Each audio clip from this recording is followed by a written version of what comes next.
Right, in this video I'll be showing you guys what the voltage regulator, just the regulator that I sell, what it looks like.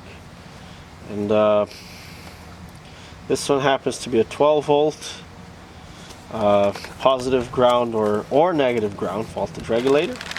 And like I said, I don't like calling it voltage regulator because it does more than that. So, as you can see, this one has never been opened, it's brand new.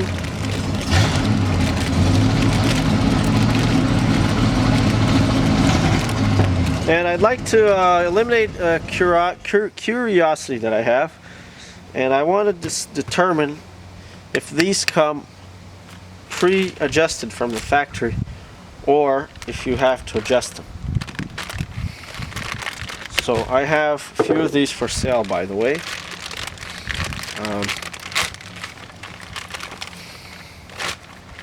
For $50 each, and I want to just open this one up just to see what it looks like. As you can see, it comes with some very sturdy rubber mounts, very good components to me, little screws. Terminals are labeled L, BAT, F for lights, battery and field, and the armature, the A terminal, is actually at the bottom there. As you can see, 12 volts positive or negative ground. As I discussed in other videos rather, the voltage regulator that I gotta stop saying that, it's regulator, not voltage regulator. The electrical regulator that I got, it was not working because it was not adjusted.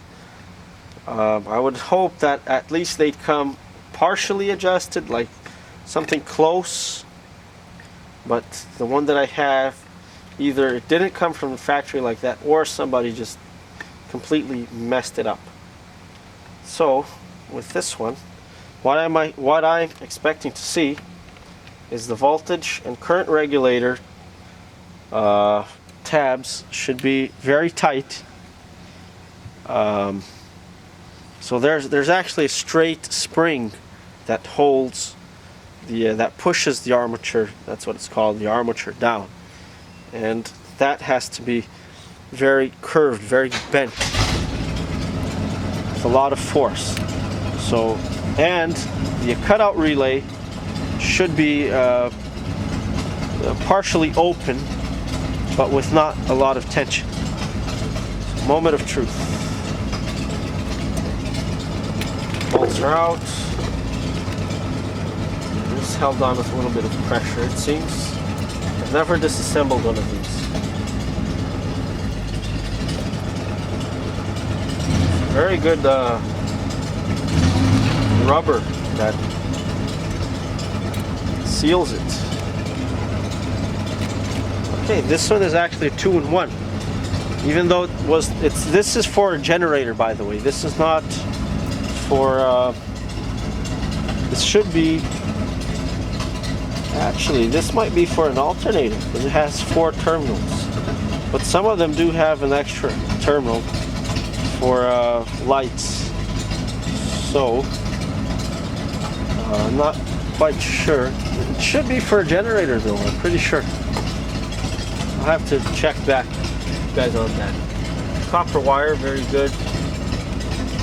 I'll zoom in so you can see what it looks like.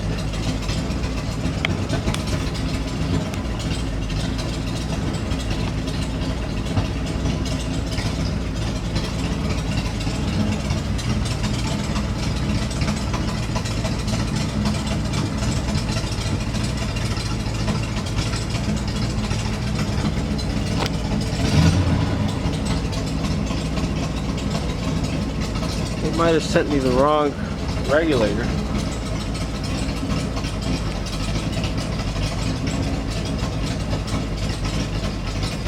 So right away, this should be the cutout relay,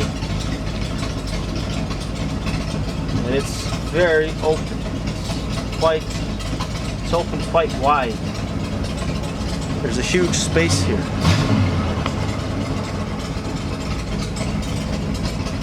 shouldn't be that much.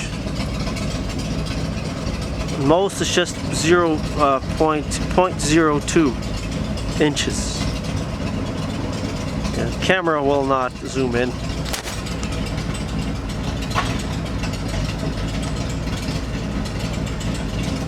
Oh, it did.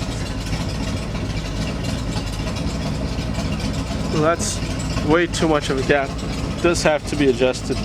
I mean, every regulator is different, but this certainly looks to me like it's too much of a gap.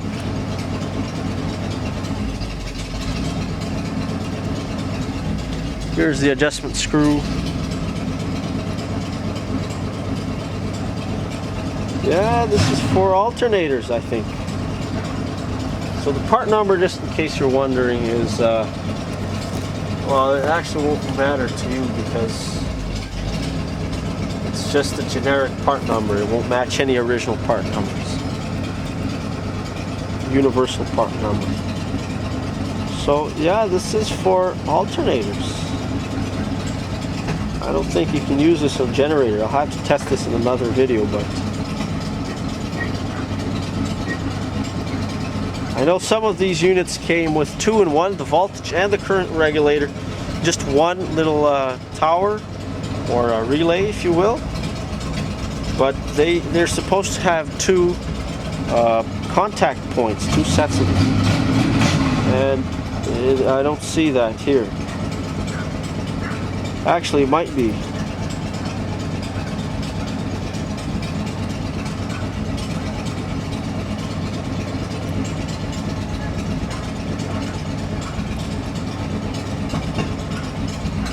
So really the only way I'd be able to know for sure if this is adjusted or not is by testing it on the car.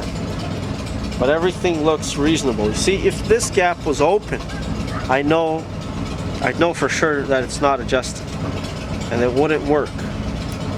But it is closed and fairly tight actually, so it should at least be close to what it's supposed to be.